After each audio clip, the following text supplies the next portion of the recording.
Narito po ang latest sa sports sa basketball. Lifetime ban ang ipinato ng Philippine Basketball Association o PBA kay Petron Blaze Boosters import Ronaldo Bachman. Ito'y kaugnay ng ginawang pagwawala ng American-Puerto Rican dribbler sa laban ng Petron kontra Alaska Aces noong Biyernes. Sinasabing sobrang pagkadismaya sa kanyang subpar performance ang dahilan kung bakit maging ang dalawang kakampi at isang miyembro ng Petron coaching staff ay pinagtulakan ng tila naghohormentadong si Bachman. Ang kabuang detalye, ihahatid ni Ms. Nicole Ramos.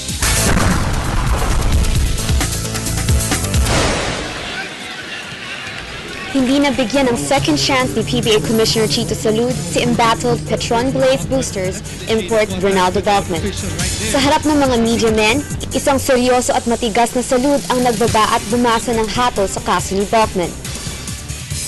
Amounting to a blatant and utter disrespect for the game, his own ball club, the league, the fans, and his host country, import player Ronaldo Bachman is hereby meted the following penalties.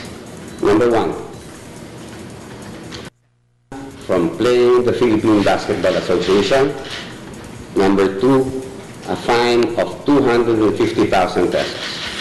Toby is doing the right thing here. Whoa, he's pushing. Partikular na naging basihan ni Salud at ng PBA technical team ay ang track record ni Bachman na may ilang insidente rin ng pagiging wild at hot-headed sa loob ng hard court. Ang headbutting incident sa FIBA Americas game ng Puerto Rico kontra Venezuela, gayon na rin ang ginawang pagsugod ni Bachman sa bench ng Alaska Aces sa nakalipas na pre-season. Ang dalawa sa previous record ng Petron import na nahalungkat ni Salud.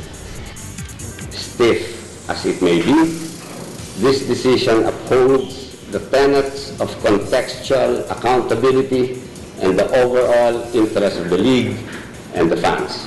I do encourage passion for the game, but I also want to firmly instill a culture of accountability among our players. If one does something that violates and the norms of sportsmanship and decent behavior, he will be made accountable. Matapos ang 45 minutong pakikipagpulong kay Bachman, inabot pa ng halos 3 oras ang meeting ng PBA technical team na binubuo ni Salud, PBA Media Bureau Chief Willie Marshall, Operations Head Ricky Santos at Consultant Perry Martinez. Sa ngayon ay wala pang hakbang na inilalabas ang San Miguel Corporation patungkol sa kanilang magiging susunod na plano. Pero mas malamang ay tapikin nila si former Barako Bull Energy Cola import Rodney White bilang replacement.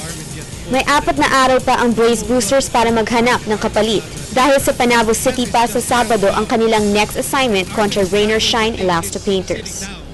Para sa PTV Sports, Nicole Ramos, Telebisyon ng Bayan. Sa billiards, 2 Filipino pool masters ang namayagpag ngayon at namamayagpag sa World Billiards Money List. Ito'y matapos sila sa ilang international tournaments sa unang 2 buwan ng 2013 season. Alamin natin kung sino-sino sila sa report ni Ms. Cristabel de Leon. Dahil sa maagang pamamayagpag ngayong season, inukupa ni na Pinoy Pool Masters Francisco Django Bustamante at Dennis Robocap Orcolio ang unang 2 pwesto ng Billiards Money List. Ang number 1 na si Bustamante ay nakakalikom na ng kabuuang $40,950 mula sa 8 international events na kanyang sinalihan sa nakalipas sa 2 buwan. Sa kabilang banda, ang pangalawang si Orcolio naman ay nakakapagbulsa na ng $32,800 na total earnings. Kabilang na rito ang kinita niya sa pagtayong kampiyon sa Derby City 10-Ball Challenge, J. Swanson Memorial at US Barbox 10-Ball event.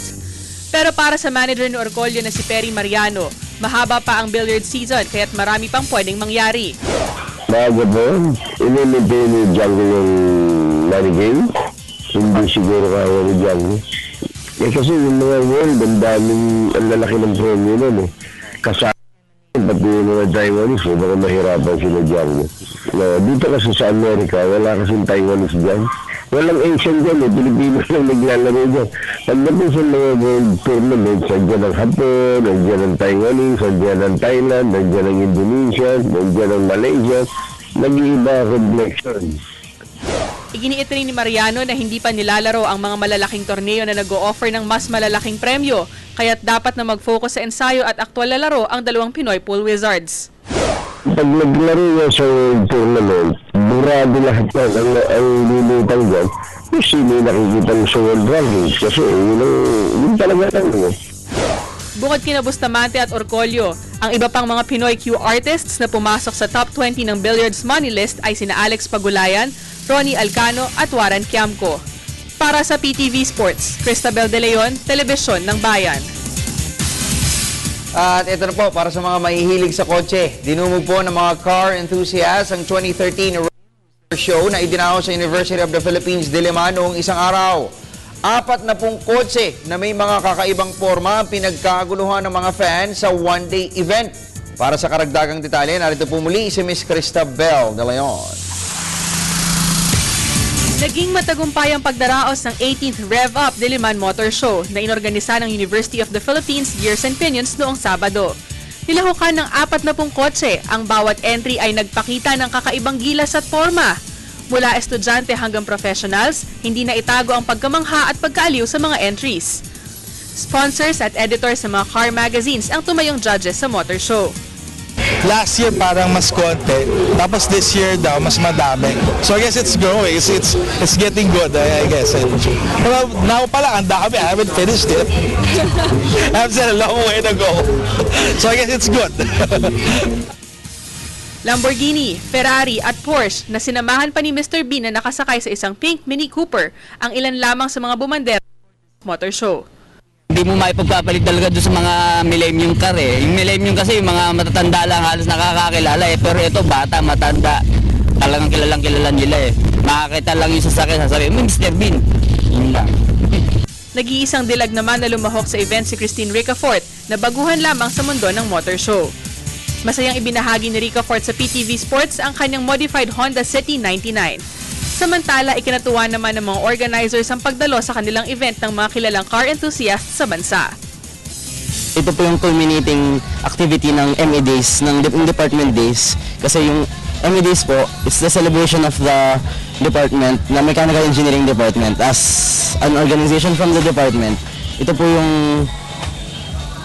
final event of the ME Days. Kasi mayroon pong iba't ibang event yung ME Days, like the machine design, the ME cookout, and many more po. At the end of this event, nag-prepare kami ng mga awards, major and minor, for the participants as well as the display dito for today. So, Tunay na hindi matatawaran ang galing ng mga car enthusiasts sa sumali dito sa Rev Up Diliman Motor Show.